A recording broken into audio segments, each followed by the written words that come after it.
Well, if it feels like your allergies are getting worse every year, you might be right. A new study shows that climate change is not only lengthening allergy season, but also causing plants to produce more pollen. Isn't that lovely?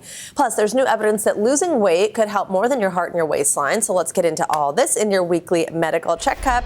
We are lucky to be joined today by NBC News medical analyst, our friend Dr. Vin Gupta. Great to have you on set. Always good when you're in New York City. Thanks for coming by. Okay, let's start on allergy season. I am totally feeling this. It is just like absolutely killing me. It feels like it's getting worse. It feels like it's lasting longer. Turns out that might be true. Yeah, this is not good news, to your point. As it gets warmer, frankly, warmer temperatures means more pollen. It looks like trees, as it gets warmer, are spreading more pollen in the environment around us, Savannah. And weather events, hurricanes, other, thunderstorms, also spread it. So there's just more pollen out there because our plant's getting warmer.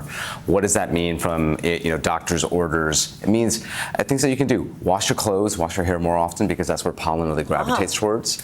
And make sure you have medications ready. In some cases, there's over-the-counter medications, Savannah, Zyrtec, things like that. In some cases, though, you might actually need to see your primary care doctor and get a prescription if things aren't really abating. I'm not kidding. Like, my throat's itching just because we're talking about this. I think I'm like, okay. Also, this other one I mentioned, diet and exercise, things that are good for your heart, good for your weight, but also maybe good for your bones. Yeah, that's right. So sometimes the fear is that if you overdo it on exercise, especially this study focused on women and women over 65 especially, that if you overdo it and you have a caloric deficit and you do it too fast, that maybe you're going to lose critical vitamins and minerals that your bones need. And what the study found was that if you mix up resistance training with strength training and you slowly reduce your caloric intake on a Mediterranean diet, so over time reduce your caloric intake always by the Mediterranean diet. I mean, that's always the answer. A, B, C, D, it's always Mediterranean.